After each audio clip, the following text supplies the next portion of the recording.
Hello and welcome to episode 3 of the calligraphy series. I actually had to reshoot this video because the first one had a really big error in it, so I apologize about that. Here I'm just going over my Rhodia dot pad. This is what I use when I want to sketch out ideas, whether I use a marker, pen, or pencil. It's usually, for me personally, really helpful when I'm trying to see how I want something to look. Excuse me, whether it's for a sticker, whether it's for a t-shirt, it could be for a cup or bag or whatever I'm custom designing. And if you can barely see it, and you may not be able to, but there's little dots on the actual pad, so it helps you with making sure your writing is straight when you want to practice. So it's a really good tool to use if you're starting to do calligraphy. So this "You Are Pretty Amazing," that's what we're going to be working with today and doing in the Procreate app. So I'm just going to hit the plus sign here, and I'm going to hit screen size. And you can see here at the bottom, I have different custom sizes if I want to do a YouTube cover, if I want to do something for stickers, if I want to do a planner page that I'm custom designing, excuse me, or for whatever I'm trying to do. But for today, we're just going to use the regular screen size option. So here I am just going to show you how you can upload custom brush sets. You can find many of these things if you just go to Google and type in free Procreate brushes online.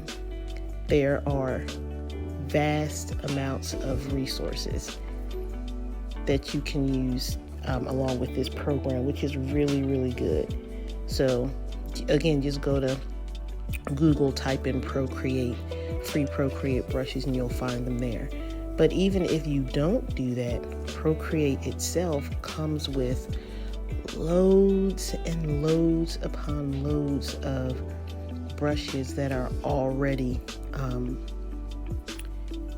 with the program. They come with the program, just like this monoline brush. That monoline brush comes with Procreate.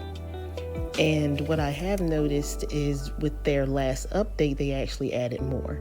Now here is Streamline that I'm going over here. It doesn't correct your handwriting because you still have to learn how to practice flow, so it doesn't correct your handwriting.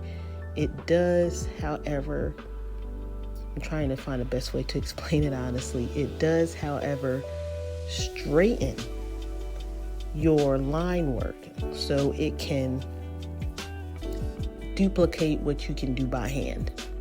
So the same way how you saw in my Rhodia pad how I did those custom calligraphy handwritings with that marker, if I adjust it all the way up or even halfway up, it's actually going to adjust the line work, the straightness of the line, so it looks like my handwriting that I did by hand.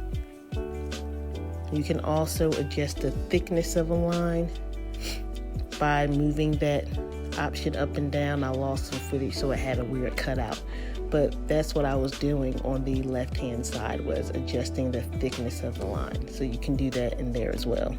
So again, we're just gonna do "You Are Pretty Amazing" as today's example, and I'm going to use the red and happy brush that I actually found for free. So if you noticed, when I'm going down, which is a downstroke, the line is a lot thicker. When I'm going up, the line is thinner because this particular brush is designed to duplicate what an old school nib does when you do it by hand. So you don't have to press down too hard. You can just press down a little bit, and then that line is going to be thicker on your downstrokes and thinner on your upstrokes. That's how you can get that thin and thickness of the line that way. In Procreate, you can also adjust the size. You can tilt it by moving that green dot you see there in the middle. So I'm just going to adjust the size here. And then I'm going to switch to a monoline brush. And this is one of the free brushes that I found online, Mono M. Here I'm just playing around again with the size to figure out what thickness of line work that I want to use. So I'm just playing around there. I'm going to create another layer. So just in case I make a mistake, I can fix it in the layer without obstructing what I did when I wrote amazing. So that's another thing that you can do when you're working in Procreate. So we're just going to write you.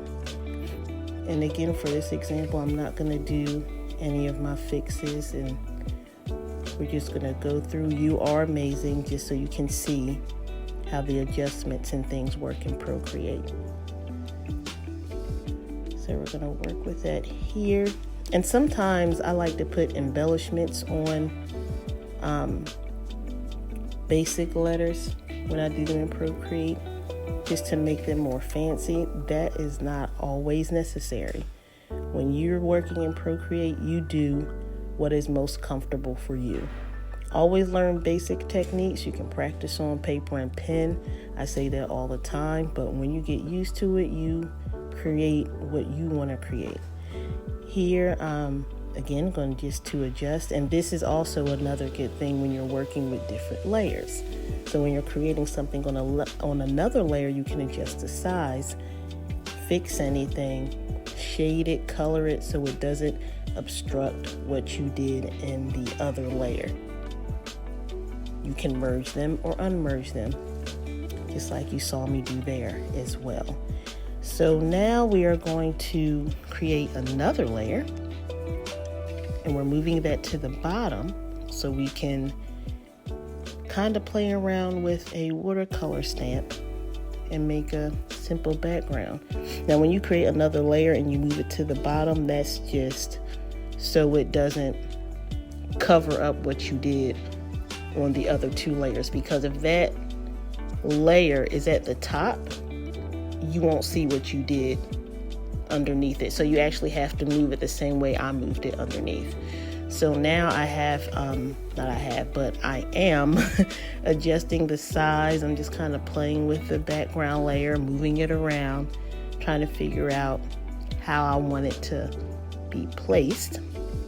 So we're going to play with it there or that way. We're going to change the color of the watercolor stamp as well. So I'm going to click on it, click Alpha Lock. Going to get a different brush, probably use monoline, because if I'm changing something in color, I usually like to use that brush. So when you do that, as you see, it only colors what you highlighted, so it's not going to put the color in the background. It's literally just going to color what you just made or what you just drew. So I hope you enjoyed this basic lesson for this episode. Stay tuned for more, subscribe and like, and thank you very much for watching.